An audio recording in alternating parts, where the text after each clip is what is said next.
So thanks y'all for being here. This is the second part of a 3-part series that me and Melaine have been working on called Flipping the Script. It started because we were working in the archives for the theater, Rites and Reason Theatre, in fall of 2021, not 2019. And we just were like struck by the amount of like history, the amount of like very rich history in Providence, and the level, for me personally, like the level of like theorizing that was also going on, like especially by George Houston Bass. That inspired us to just want to kind of just like continue to have conversations around like theater and what's going on, and like highlight literally just what's going on right now. So the first event was in February, and we invited people who had worked with the theater and kind of knew George Houston Bass, and that was a really great conversation. Now we're here today to learn from you all and engage with your work, and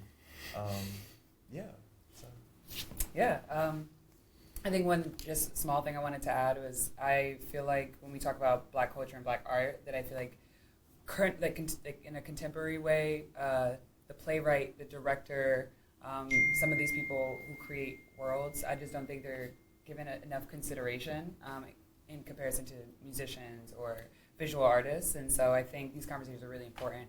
Kind of to think about the role of theater, the role of the Black playwright, and to get people more familiar with the theater. I don't personally have too many peers that are like, I'm just going to go see a show. I want to see different art forms reintegrate themselves back into Black life. And I think that's one thing when we were in the archives that we saw was that the playwright, the director, the Black theater was a central institution in the Black community. That's where a lot of conversations had. They had a lot of folk art sessions. They had a lot of talkbacks. They did have a lot of workshops. And sometimes they may not have only been theater focused. They were just community engagements in just like creative spaces where they just open venues and have gatherings and have people just come talk or just kind of read, in the Black box, or they would just, look at pages together. So I guess this is just like one of our attempts at re-sparking that.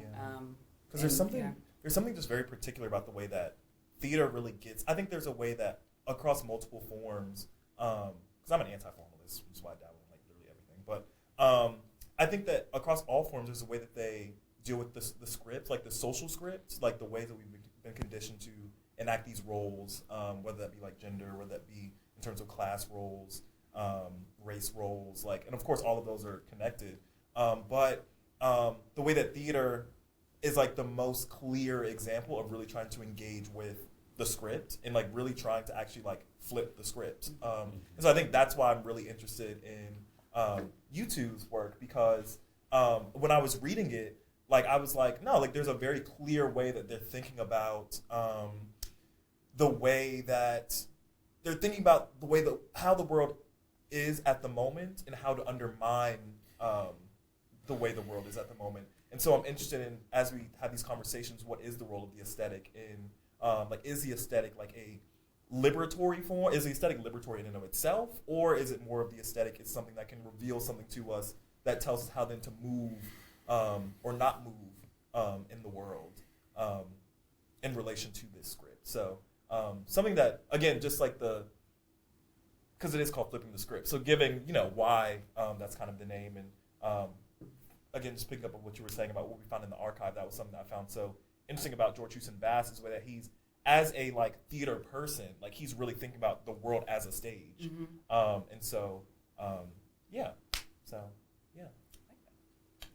So without further ado, do either of you have a preference of who you want to engage with, who you want to read first? Sorry? No, I do not have a preference. Oh, I was saying... you're saying me? Yeah. Oh, sure, okay. Yeah. If you don't mind, I'll just read your bio, give you some context. Set the stage. Thank you. Dhari. Yeah, Dhari. Dhari. Yeah. Okay. Dhari Noel is a queer Black Caribbean playwright, performer, and educator, born and raised in Harlem. Dhari's writing often explores the incoherence of race, the failures of gender, and inherited ways of being. His recent plays include Man-Made, Spirit Junkie, Cherry Picking the Wild Project, Exorcism for the DEI Practitioner, Cherry Picking, and Keep the Orange, ECFS. Dhari's recent performances include Man-Made, Spirit Junkie, Cherry Picking the Wild Project, Black Exhibition, Bushwick Star, In the Penal Colony, Next Door at NYTW, The Tank, Floater, Ride, Cherry Picking. As a teacher, Dhari uses storytelling, social justice, and interdisciplinary studies, all in an effort to examine systems of power. Dhari has a BA in sociology from Columbia University. He is currently pursuing his MFA in playwriting at Brown University. He is adjusting but misses the Harlem noises. I do. Yeah. Wow, I haven't had my bio read before. This is like a new thing. I'm like, oh gosh, yeah. I'm excited to be here. I really I'm appreciating the opportunity to speak with you academics about this work. Partially because I have like such a I don't know. Oh my God, I don't know. The first thing that came into my mind is penis envy. But that's sort of how I feel about PhDs. I like have this envy of like being able to like to refer to the archive and know what you know it, and to like be able to study and to read in such a focused way rather than the associative way that I read. So I'm excited for this opportunity. I think that I have some questions for you guys. So yeah. How should we do this? How should we engage? I feel like Amir and Melaine, you haven't seen you didn't get a chance to see the performance. So I think that taking time to like read this, just the first section, this is just the opening cabaret, would be good. Partially because I'm curious about. All right, so let me back up and give like a little bit of a history of this piece. So for you all, like I started writing it in September because it was the prompt that we were working on was solo work, and I was it started off as this investigation of like why nature documentaries are so heteronormative or have like are actually treat and this is from Jack Halverson actually treat what they're documenting as proof for what is considered natural and like amongst humans, which is actually just socially constructed. Mm-hmm. And in investigating it again and again and again and returning to it and cycling, I was interpreting my own gender performance, my own like feeling that my the masculinity that I've bought into is a trap, and so that's kind of how it turned into this thing where with each draft I'm trying to make the draft, the piece itself more and more of a penguin.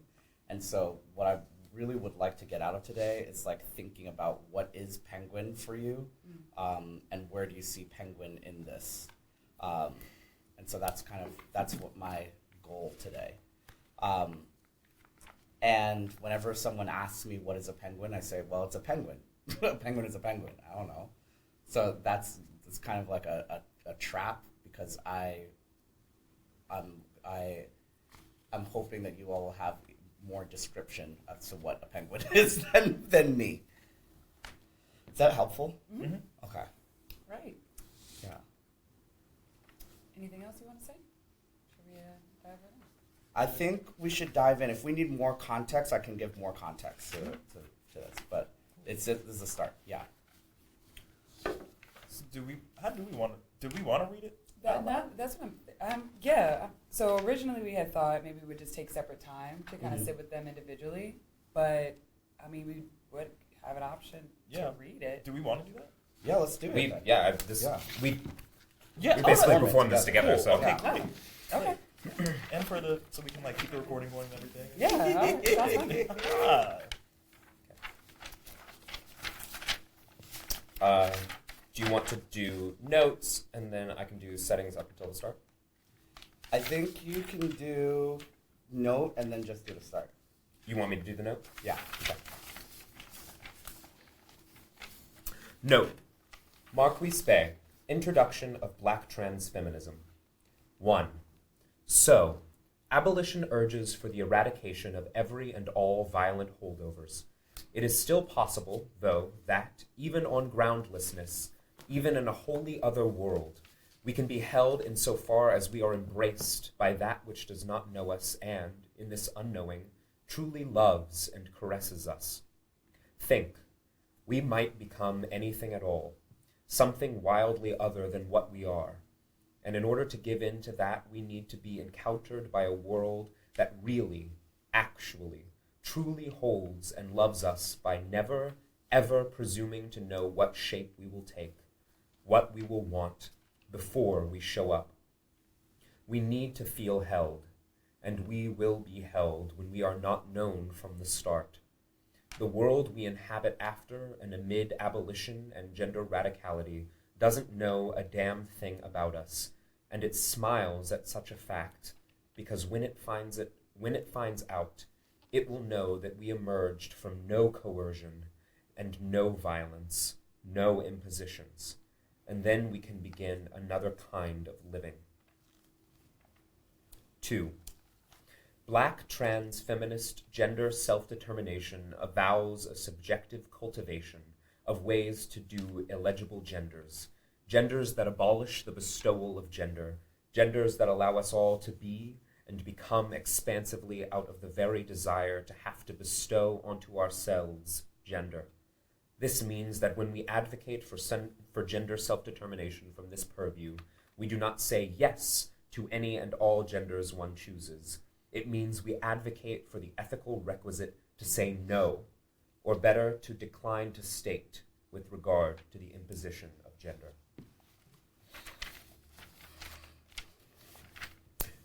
The audience enters. Writer sits with their back to them. We should play some music that audiences would expect of a young black performer, something that makes us feel like we know we're in for pain and joy and Ivy League approved and articulated art. Oh, I want to feel something should be the vibe. Part 1, Baby's Experiment. A penguin, baby, in the middle of Antarctica. They are their own idea of punk rock. They have their back to the audience as audience files in.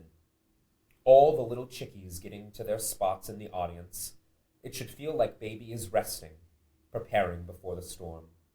Their world doesn't have much architecture, just large blocks of floating ice and wind. Wind so fast and so cold that it makes shapes and dances across bodies. Oh, and there's a large clock floating above the ice. It says 20 minutes on it. Baby has a box filled with props, costumes. Baby has a chair if they need it. Baby has a microphone for emphasis. Baby has what they'll need. Baby has their body. Then, suddenly, You're about to see some fucking art! prologue, 20 minutes until it melts.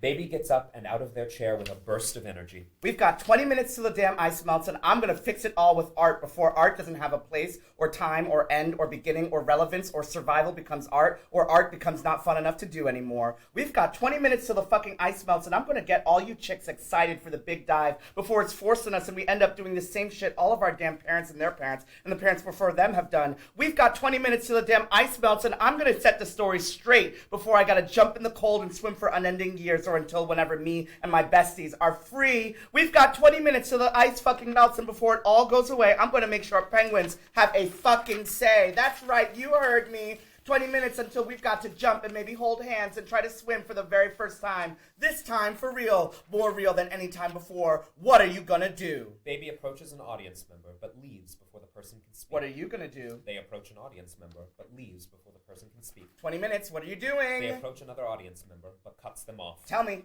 Baby tries to get the next person to speak louder. Not enough, not enough. Think bigger. We've got 20 minutes till the fucking ice melts from underneath us, and we'll have to see if all that was set up for us actually works. And I'll tell you the most important thing we've got to do. Penguins, in the last 20 minutes as chicks, the new generation, the older generation left us. They went to feed, and they left us here. They left us, all of them, and they said nothing. They stopped calling back. They never said they weren't coming back. Maybe they're dead. Maybe they're still feeding. Either way, the ice melted and melted and melted, and now the coast is here, the coast of the ice, and we were surrounded.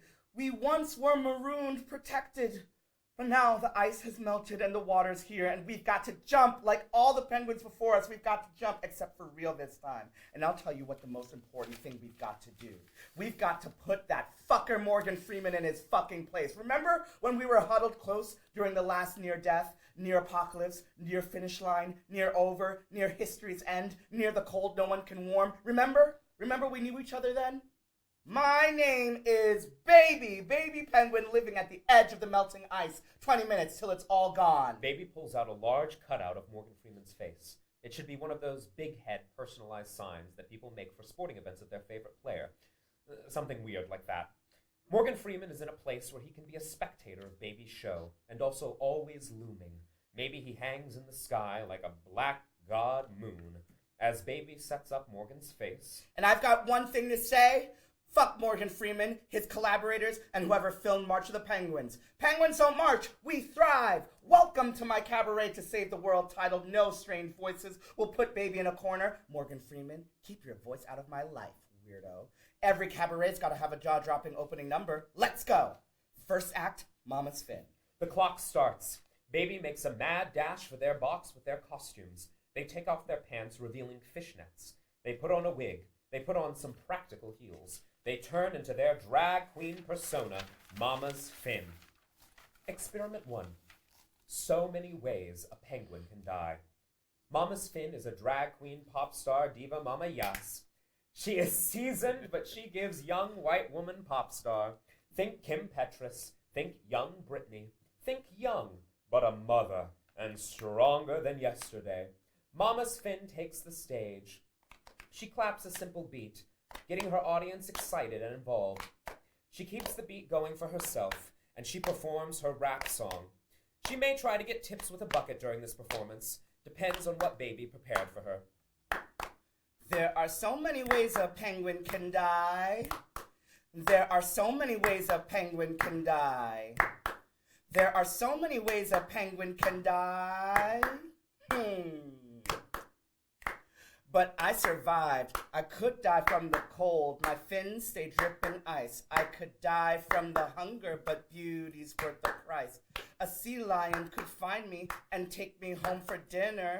Choke me, daddy, I'm your squeeze toy. Hold me close and let me freeze, boy. Yes, I'm a free penguin, bitches. There are so many ways a penguin can die. Not me, though. There are so many ways a penguin can die. Miss me with that. There are so many ways a penguin can die. But, bitch, I survived. Locked down a baby daddy. Promised to make him happy. But with my feet up on his chest, I told him impress his impress. Then birthed his egg and left him there. It's his problem now. I don't care. And why should I give up all my chances? Why should I act like I'm not some hot soft thing? Why should I care what baby daddy or baby or daddy or anyone else says? Why shouldn't I live my little Mama Fin life with ice, predators, food, water to swim in, women to stay safe with, ice close to the coast, don't you know? Did you ever know? That there are so many ways a penguin can die. Hunger, cold winds. There are so many ways a penguin can die. Misdirections, loneliness, predators. So many ways a penguin can die. Not to mention humans. But what? I survived. Mama's Fin gets a big cheer from the crowd. She's a bit out of breath. She collects herself and takes a sip of water. Baby takes off the Mama's Fin attire.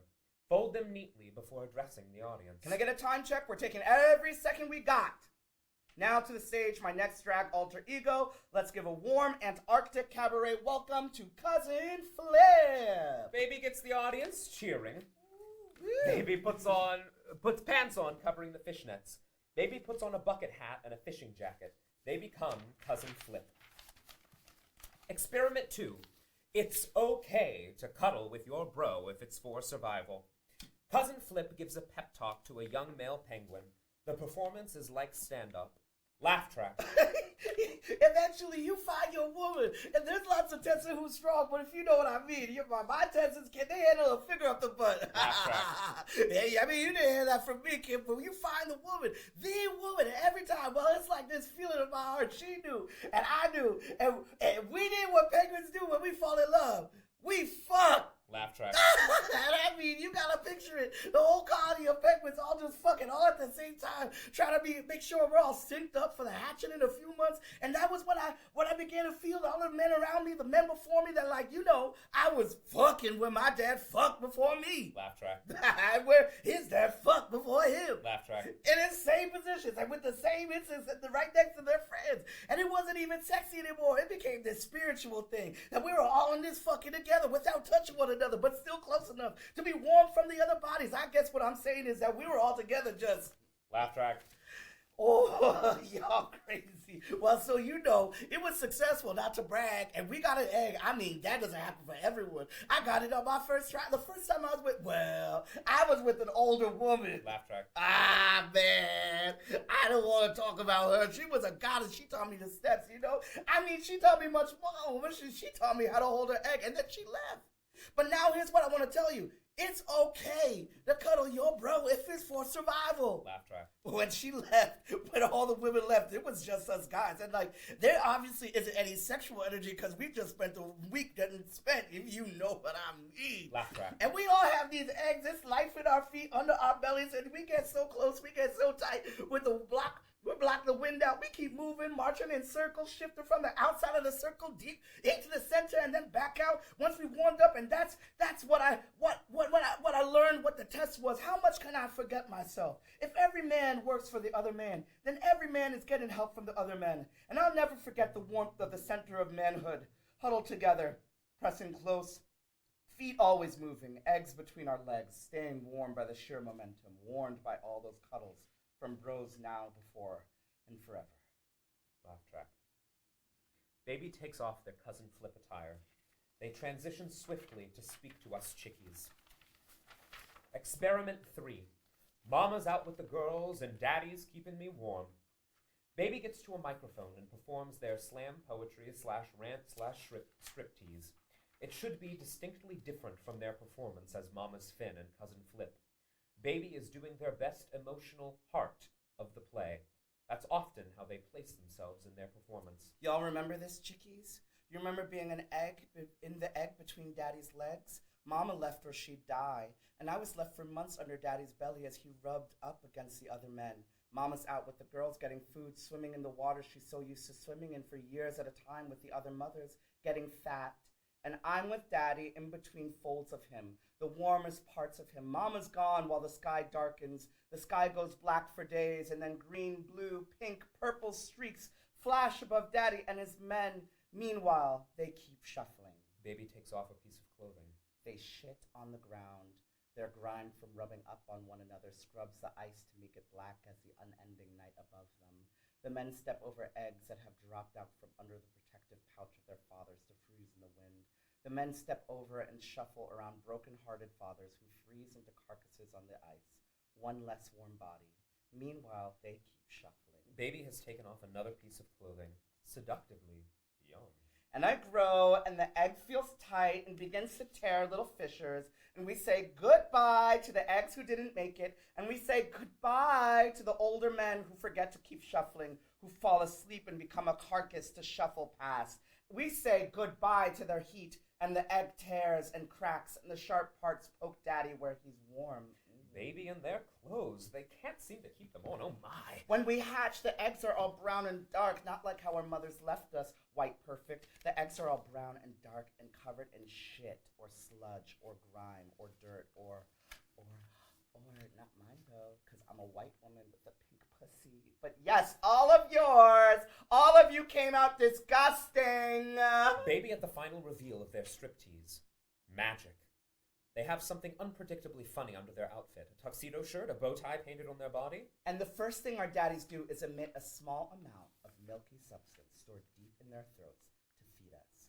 Keep us full, daddies, with your last bit of milk held secretly in your throat until our mamas get back to us. Watch the documentary. Morgan Freeman sort of said something like this, or at least he should have. But wait! Baby goes to put on their fishnets and heels. Mama's fin has a response for you. They're running out of time. Baby puts on the wig.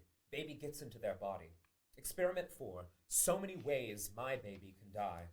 Baby as Mama's fin is now a bit different. The performance takes a more aggressive tone.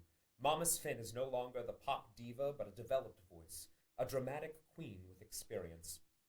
She has a showstopper ready to perform, as seriously as she would perform any Park and Bark number. In the song/spoken words moment/performance, Mama's fin is genuine, taunting, playing, and agonizing all at the same time. I'm not sure if Baby can do all that, but they can certainly try their best. So, you want to see something different? Pop diva Mama isn't necessarily working for you? She embodies a different Mama's fin. Still a drag queen, performer, artist, but performing grief? Baby interrupts themselves to introduce the experiment. A song, a poem, a spoken word, a performance, a shout, a prayer, a movement, an urge, a tendency, a drama, a happening for what people want of mamas who can't control the freezing winds, freezing temperatures, the hunger, the death, the icy breeze, the tradition, the history, the threat, the reality of their children dying. Aww. Baby goes back into Mama's fin persona. A baby dies, a mama cries. A baby dies, a mama cries. A baby dies, a baby dies. A mama cries, a mama cries. A mama cries. Cries, cries, cries, she cries. 'Cause there are so many ways my baby can die. There are so many ways my baby can die. There are so many ways my baby can die, and all I can do is just cry. Mama's fin falls to the ground and wails. She pulls off her wig to reveal another wig. She kicks off her shoes. Wah! Wah! Wah! How's that? More like it? Baby interrupts again, goes into their performance art home space. Mama comes home from the shore even though she was with her girls, swimming in the cold waters she knows so well, feeding, escaping sea lions, getting thick. And Morgan Freeman's high-paying job dictates that she comes back for us. What if Mama only came back because she just didn't think it'd be fun to eat and swim without the other women besides her? What if Mama suspected the men were frozen to death and was surprised to find us?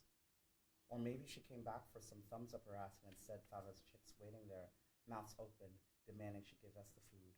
Mouth open, demanding, pour out the joy, Mama, don't be selfish, give us some of your magic Mama substance you built up, while staying wet and moist in the cold waters with the other women.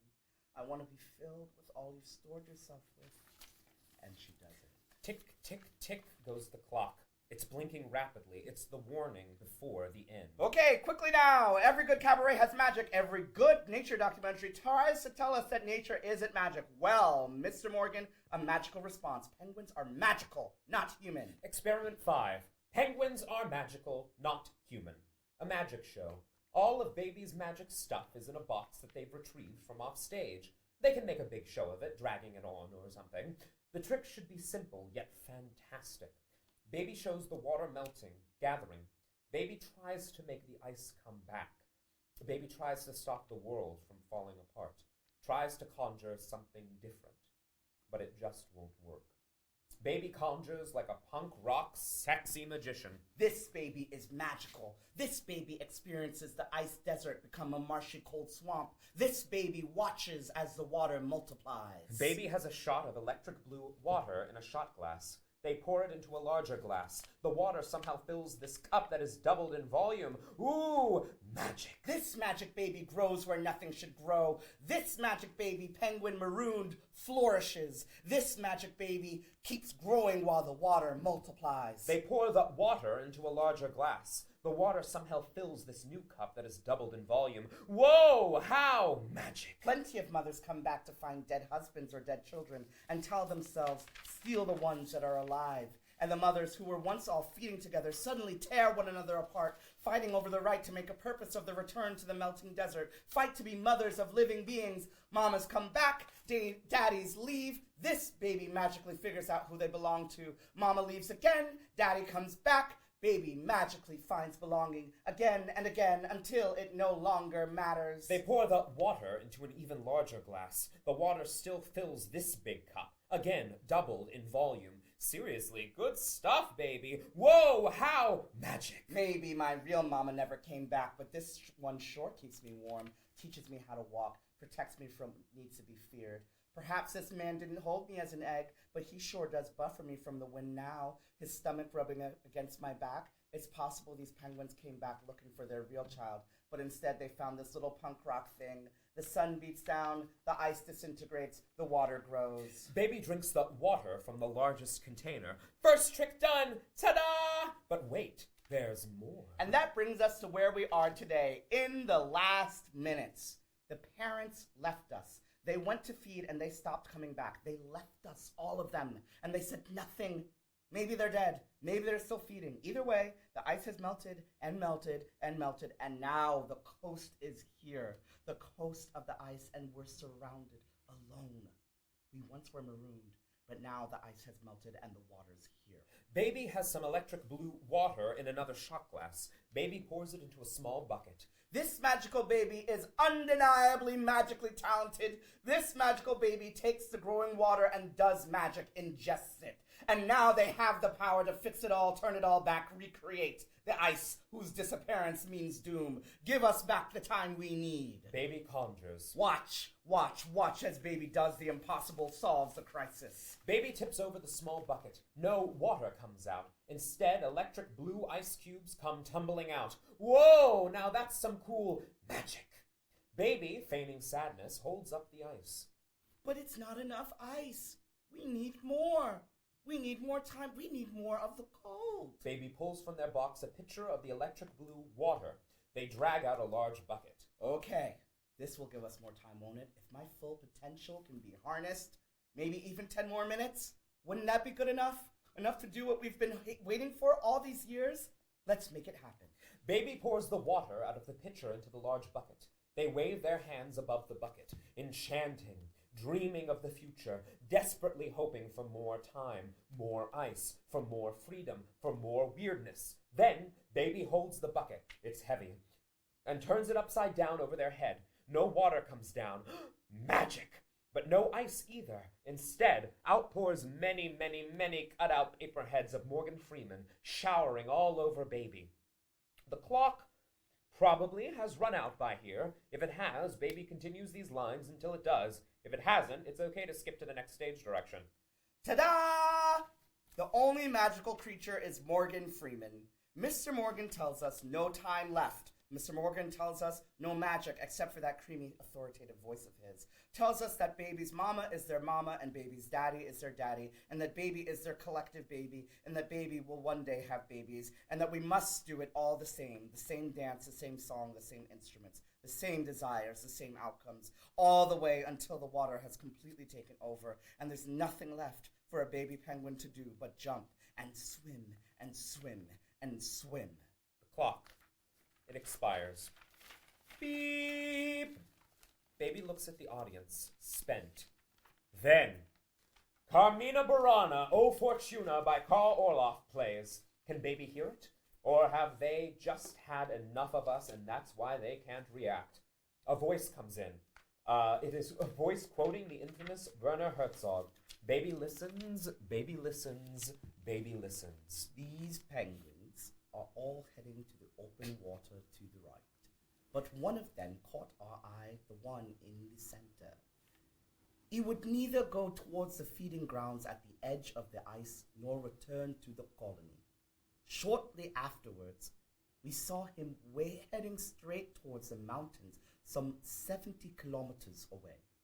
Dr. Ainley explained that even if you caught him and brought him back to the colony, he would immediately head right back for the mountains. But why?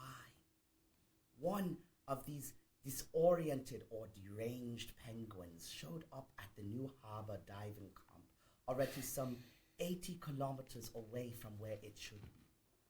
The rules for the humans are do not disturb or hold up the penguin. Stand still and let him go on its way. And he's heading off into the interior of the vast continent. With 5,000 kilometers ahead of him, he's heading towards certain death. A small but faint beep. Then everything cuts off. Baby is gone. Their world is gone too. The ice has melted, or they are far away in the mountains. The end of it all.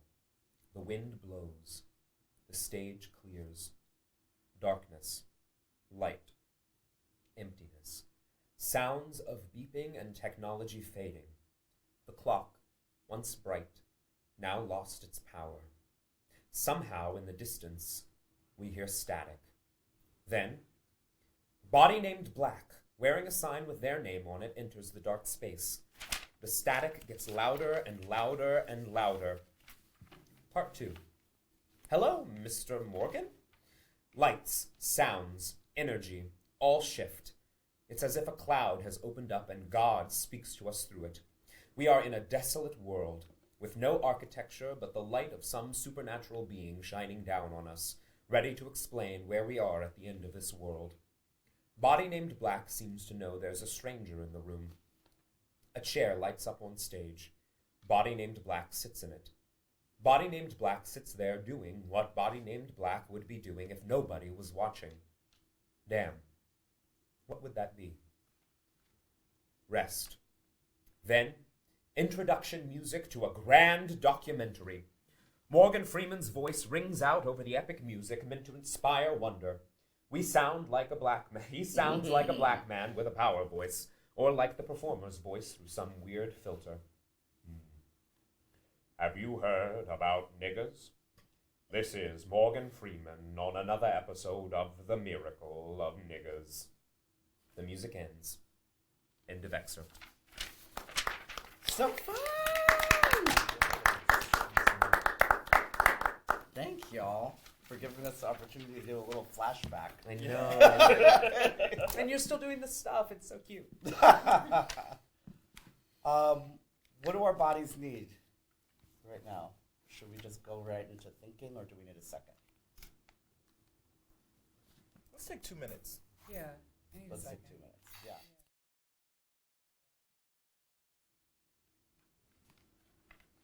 Get into it. Cool. So we got 30 minutes here. All right. Let's get into it. Yeah. I would love to hear what's evocative to you, what is happening in the piece for you, and this is just part one of a long-ass thing. So what's and if there's, for people who are, for Kaplan and oh my gosh, I was about to call you Amir, and Kaplan and Zuri, since you both saw it, if you can bring that knowledge in as well, what's happening for you, what's evocative to you, and if you want, what questions you have. Yeah. I guess for me, I really see it as trying to actually get a lot more through this reading as well, but really thinking about what is the penguin? Can the penguin ever not be read as a body named Black as long as you're performing it? You know, is it possible for the audience to ever actually see you and see a penguin, or is the visual field always overrepresented by your body being Black? And I see that being and in that way, it's thinking back to the note from Marquise Bay, where it's kind of thinking about this type of self-determination, and maybe that tension is revealing the tenuous relationship that the Black body already has to self-determination, especially under the specter of the gaze. And so that's the tensions that I see, especially at the very end in the switch between the two. But yeah. One of the first questions I asked Dhari was is the penguin Black? Are penguins Black people? Are penguins queer people? You know what I mean? Because that was also my first thought of what will an audience experience, or what will an audience perceive by having you specifically up there saying these words and undergoing this experience.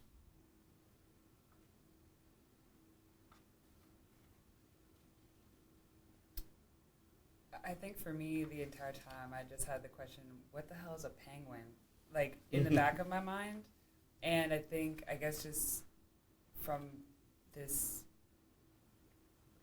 the penguin feels really just like, I don't want to say nothing because it sounds bad, but it's like, the note itself as kind of saying, specifically the part about never ever presuming to know what shape we will take before we show up, I think is a wonderful preface, because it kind of set me up for an expectation of everything that was going to happen, like whatever form the penguin ended up taking, whatever different character it ended up being. Baby penguin, there are ways that when one particular character, like a protagonist, introduces itself as one thing, you always expect it to return to baby penguin. I never saw baby penguin as like the central face or the central narrator, the central protagonist throughout this. I never expected baby penguin to return. At any point, Mama Finn could have been the person ushering forth, like, trying to save them from apocalypse or from crisis, or Cousin Flip could always return. Like, I wasn't beholden to this one character, and I think, it was they are very formless. They're completely formless and unpredictable, and I really appreciate it. Formless. Oh, yeah. And unpredictable. I'm really thinking of character. The character that you're building, or the characters that you're building within a singular body. Thank you. Yeah, I was saying the singular body often. I know you said there's no character, or you felt like there wasn't one. I felt like maybe this is my unfamiliar with the play. I was thinking it's one character dressing up as many different characters. Right. So it stuck out to me in this kind of, in these like different modalities of characters, like how he's dealing with death, or how this penguin is like trying to deal with the end of the world, in like the most humorous way, like in every instance. I mean, maybe I'm not sure if like the way you spoke was to be funny, or like I don't know, something about like how on point it was, just delivered a certain humor to the way the end of the world was supposed to feel. Yes. Even like the uncle speaking when he's like, I forgot he was like with the gestures of like whatever. Even he's like trying to deal with death in a certain kind of way. Like for me, I understand this because given even the end where the observers are saying this penguin's marching to their death, I was thinking, oh, it's like the glaciers are melting. What is every person doing? How's this penguin going to deal with this end of the world? So in that sense, I saw a central character going through these various characters to kind of figure out which way is the best way to deal with this end. But then again, I could just be reading it incorrectly because maybe it is supposed to be various characters on the island. But I like the idea of like this one character who is just kind of finding these different ways of being toward the end. Like, what are they going to say in their last kind of moment? Yeah. You have a great voice. You did too. Oh, thank you. Yeah. I think I read it in the way of a singular character acting out all these different ways, which I think gets at something about like the maddening, like the frantic, the like, like they're really like it's like trying to grapple with like death and going like grasping for all these like potential straws to like understand, to try to grapple with the certainty of death. But it's crazy how they're walking off the island too. Like from what I understood, in the beginning, the world is ending for this penguin. Like the glaciers are melting, but at the end, the observers are saying the penguin's walking on its own. Like this strange penguin is kind of like marching its own, like going its own way toward death. Yeah. So as if there's agency. Yeah. Or it's like he's almost choosing to die. Right. Yeah. Right. Whereas in the beginning, we see it as, oh, this penguin's already going to die. In the end, it's like, oh no, this penguin's deciding to veer off from the main group, and he's walking toward his death. Yeah. I think that gets at something about because I'm thinking about like the what you said about the National Geographic type of format that like is typically followed. In the way that I think that difference between the beginning with how we see your relationship, or not you, but like the penguin's relationship to death. Well, that's That's my next question, but keep going. Yeah, the penguin's relationship to death versus what we're like meant to see through these like documentaries, their relationship to death. The way that the documentaries give a form, like they force a type of like enforce a narrative. Like they recognize.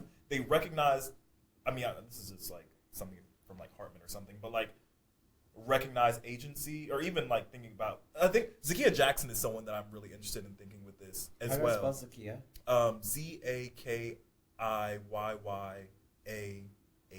Yes. Mm-hmm. Jackson, because there's a way that these documentaries that you're giving a critique of, the way that they recognize agency, only to like what she says, plasticize that agency, which is like overwrite whatever that the agency in this case might actually be doing, or might actually be like agitating for, such that the idea of agency itself no longer holds, you know? And so yeah, that's what that was making me think of with this, you know, the last very like European narrating character, which even Morgan Freeman can take on, you know, which shows even the way that like, but yeah, I don't know. Go ahead. What you were? Yeah, I'm wondering about how much you're aware during this section of the piece, how much you're aware of me as a performer and like the distance between me, Dhari, and the penguin. I'm like, when you're, I think you understand my question a bit, so you can maybe articulate it better. But I'm wondering if it's clear that I am putting on a performance of a person of an entity putting on a performance. I'm like wondering about that meta layer and how that is coming up. If that's not, that's totally fine. I'm wondering about that. One, I think it's difficult to answer that question holistically about the piece without them having read the entire thing. Okay. Because I think in this excerpt, I think you are kind of subsumed under these layers. Like baby is very prominent, and I think body name black is very prominent. But when later on there's a kind of a systemic breakdown of form and character where I feel like actually you do present yourself and you do appear and you do appear. I think you know what you do appear quite presently. Yeah. And I feel like why it functions really strongly or why it functions so well is because you aren't trying to hide yourself and you do really come forward. Dhari comes forward really specifically. At what point would you say that happens for you? For me, I think it happens in the note card section when there's a point where all the lights are supposed to come on and the theatricality is supposed to go away. And at least when I was directing it, like my focus in that was, we've been building character, being really specific about character, and now that the theatricality is over, that means that the layer of theatricality over your body that was kind of obscuring or obstructing your character as in Dhari, I'm meant to rip that apart and allow people to see you. And those like really personal observations about your own work and your own artistry, I think, come forward in that. And that's like kind of like the third act of the piece. If we're going to divide it in between what you saw, then the second part, which is the body name black sequence, that has a lot of Morgan Freeman narration, and then this kind of ending third act that really does focus on writer. And it's really hard for me not to see writer as you. Yeah. And so I think when I see the whole piece in its totality, thinking about all those layers and thinking about whether it's one person or whether it's multiple characters, like in the end, it's you. At least how I view it. And that happens for you in Experiment 3, Mama's Out with the Girls? It's in the section you don't see in this excerpt. This is only part one. Oh, so you're saying that this all feels like distinct characters and less about Dhari. Oh, I think for sure. I think those characters come across because a lot of these like feel like baby's point of view. Like a lot of it feels like baby's experience and baby experiencing the end of the world and how baby's viewing that death specifically. And I think the third act is more interestingly about like the death of the author and like how that plays into or the interplay of that with you. I guess I'm curious about. I think that's so fascinating because there's something that's interesting about like I don't know performative theory enough but I feel like this is like on it a little bit. Like the the fact that like I have to reveal myself in order for people to notice that this is not me, which is it's kind of like this weird thing. It's like the